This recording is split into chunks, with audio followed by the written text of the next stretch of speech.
2025 में अक्टूबर में भूपति ने सीएम के सामने सरेंडर किया था। आज प्रेस के सामने है अपने साथ बातचीत करने के लिए। भूपति और सोनू है। उनका प्रॉपर है तेलंगाना का पेद्दापल्ली के रहने वाले हैं। उनसे बातचीत बातचीत करेंगे अपन। सर, मुझे बताइए कि आप पिछले 40 दशक नक्सल मूवमेंट में काम किए। तो आप सरेंडर के बाद मूवमेंट की सिचुएशन अभी जो आप फ्रीली यहाँ है, तो कैसा लगता है आपको? अच्छा ही लग रहा है, क्योंकि हम कल तक एक जगह पे थे, आज दूसरा जगह पे आया है।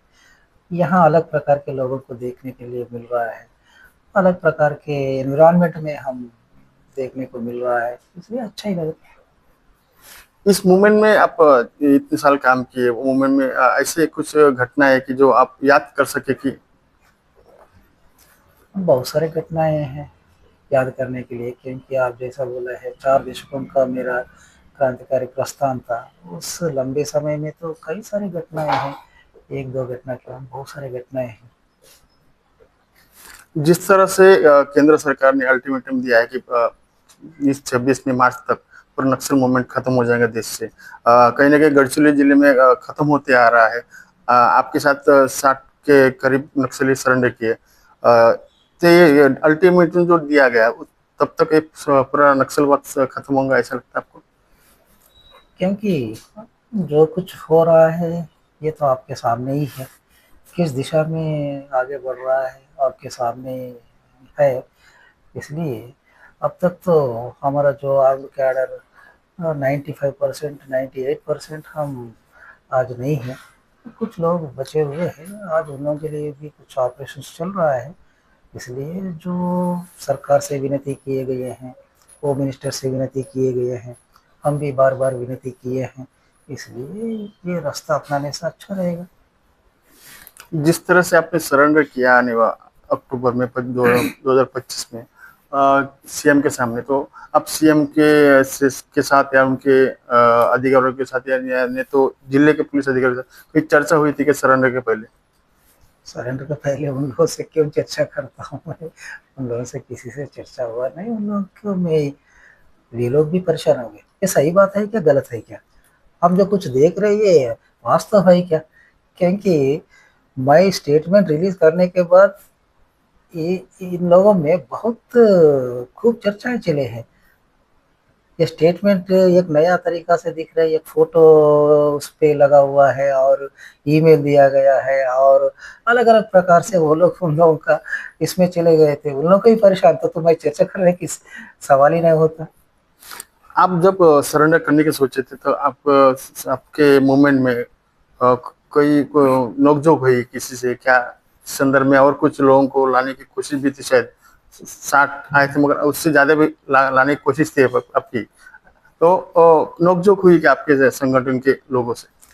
मैं तो सभी को लाने के लिए ही कोशिश किया हूँ, क्योंकि मैं जब आंदोलन से बाहर आ रहा हूँ, ये रास्ता ठीक नहीं है करके जब मैं सोच रहा हूँ, तो बाकी लोगों को भी मैं वही बताता हूँ, बताया भी था। लेकिन कुछ लोग मुझे विरोध किया है, और जो होने की था वो अवॉइड करके हम आए हैं।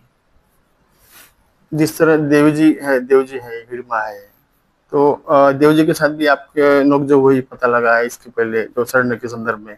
तो आप जब निकल रहे थे सरेंडर के लिए, तो कुछ नोकझोंक हुई है, ऐसा बाहर चर्चे में था। तो सही में हुआ क्या, नहीं हुआ, ये तो बताइए। देव जी के साथ मेरा नोकझोंक कभी नहीं हुआ है, मैं आने से पहले मिला भी नहीं उनसे। हम्म। ये लोग, ये साथी उधर दक्षिण में रहते थे, मैं इधर उत्तर में रहता है। इधर गढ़चिरौली में ही और एक साथ इसी बीच में एनकाउंटर में डेथ हो गई। वो प्रभाकर मुझे रोकने के लिए कोशिश किया है। जिन लोगों ने मेरे साथ में आ रहे थे उन लोगों में से कुछ लोगों को साथ में ले भी गया था। आज उन लोग भी एनकाउंटर में उन लोगों का भी डेथ हो गया है। ये दर्दनाक है, क्योंकि इधर एक पुलिस का भी डेथ हो गया, उधर नक्सली का भी डेथ हो गया। ऐसा दर्दनाक घटनाएं ना हो करके ही मैं ये डिसीजन लिया। जिस तरह से केंद्र और राज्य में सरकार चलती है पूरे देश भर में, तो वैसे नक्सल मूवमेंट में आपकी एक सरकार चलती थी। अबूझमाड़ में बड़े पैमाने में आपके ठिए रहते थे, यानी आपके बड़े बड़े वहाँ पर ऑफिस ऐसे हम लोग सुनते थे उस टाइम में। तो क्या किस तरह चलती थी आपकी मूवमेंट? लोग हमारे साथ रहते थे, साथ दिए थे, लोग हमारे इसमें थे, इसलिए हम वहाँ पर लोगों के लिए काम किए थे, अच्छा काम किए थे। और जो लोग अपने जल जंगल जमीन समस्या को लेकर हमारे सामने आए थे, हम वैसा वहाँ पर लोगों के बीच में थे।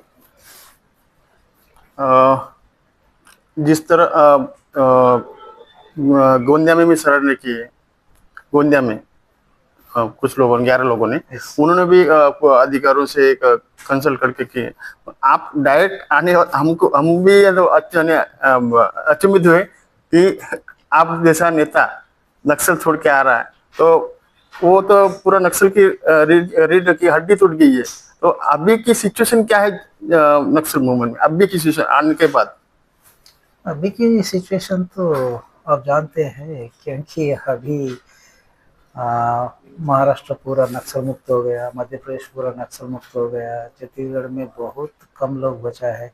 देश भर में जो टारगेट लेके वे लोग काम कर रहा है, हमारे गलतियों की वजह से हम यहाँ तक आया है। अब देश में 150 से 200 तक लोग बचे हैं करके बोल रहे, उसी में भी कमी आ रहा है, क्योंकि लगातार ऑपरेशन चल रहा है।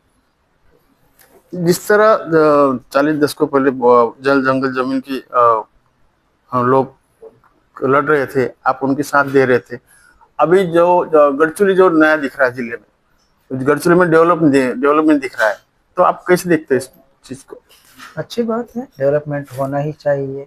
हम डेवलपमेंट चाहते हैं और सरकार भी डेवलपमेंट चाहते हैं। इसलिए हाँ, डेवलप होना ही चाहते हैं, क्योंकि स्कूल आना कोई विरोध नहीं करते हैं, अस्पताल आना कोई विरोध नहीं करते हैं, इसलिए डेवलपमेंट होना ही है। गढ़चिरौली से वेंकट दुरावार, आज तक।